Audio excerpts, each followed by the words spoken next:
सबसे पहले मैं आप लोगों से क्षमा मांगता हूं कि डिले हो गया, क्योंकि हम लोग आपके लिए सर का भी सरप्राइज था खिलाना और कुछ इन्फॉर्मेशन गैदर कर रहे थे। जैसा कि हम सब जानते हैं, कल इवनिंग से और शोपियां में जो ऑपरेशन शुरू हुआ था, एक एसएससी मिला था शोपियां पुलिस को।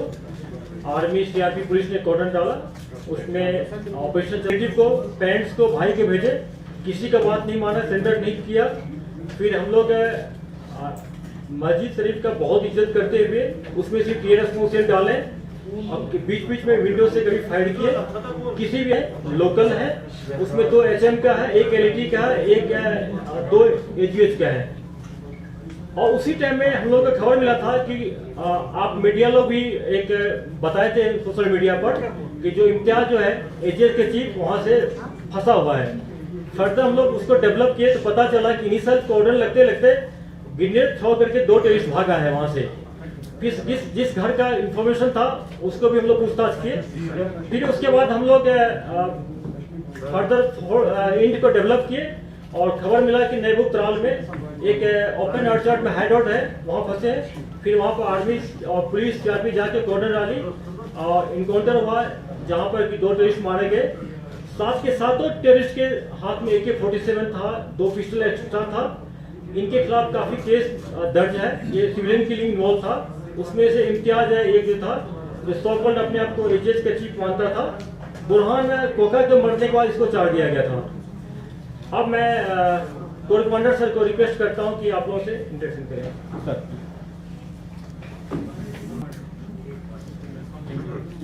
मेरा ये पहला मीडिया इंटरेक्शन है।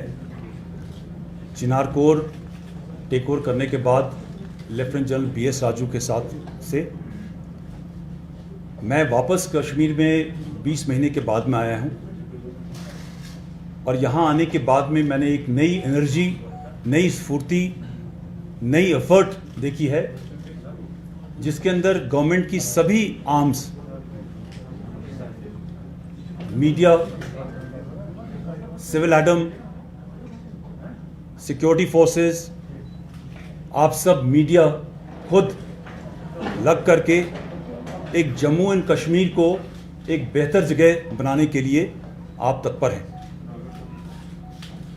मगर एक चीज़ और देखने में आई है कि जो साउथ कश्मीर, सेंट्रल कश्मीर है, सेंट्रल कश्मीर के कुछ हिस्सों के अंदर एक साइकिल ऑफ वायलेंस अभी भी चल रहा है।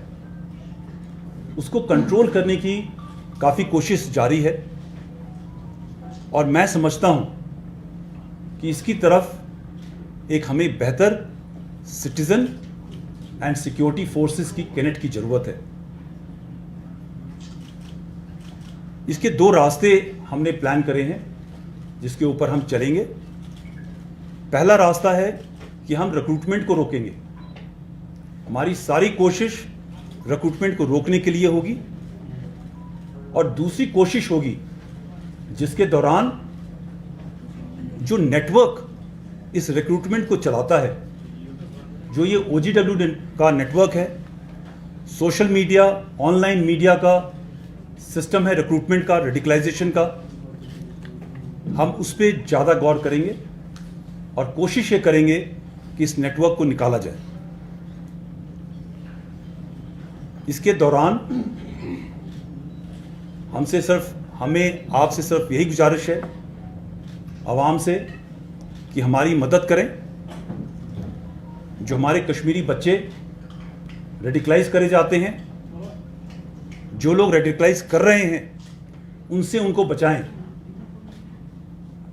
इस कुछ महीने के दौरान मैंने ये भी देखा है, कई परिवार अपने आप सामने आते हैं और वो ये रिक्वेस्ट करते हैं हमसे कि हमारा बच्चा गलत राह पे चल रहा है, उसको हमारे गांव से अलग ले जाइए, भले ही दूसरी जगह पे ले जाके जाएं, हो सके तो कुछ समय के लिए जेल में डाल दें उसको, ताकि वो इस गलत रास्ते के ऊपर ना चल सके।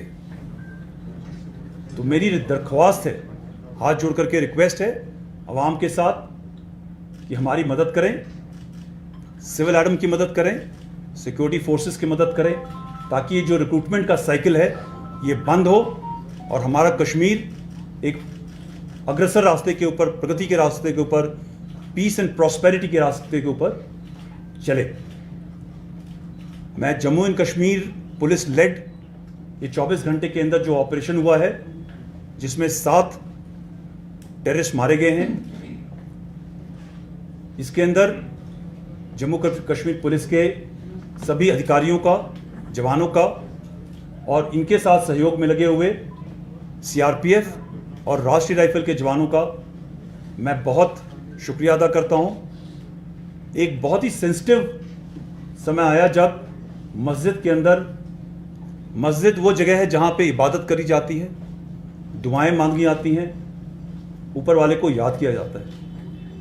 ऐसी जगह पर घुस करके जो रेडिकल वायलेंस के साथ जाने वाले लोग, उनके लिए वो स्थान नहीं है। मगर फिर भी जैसा आईजीपी साहब ने बताया, बहुत ही एहतियात बरता गया।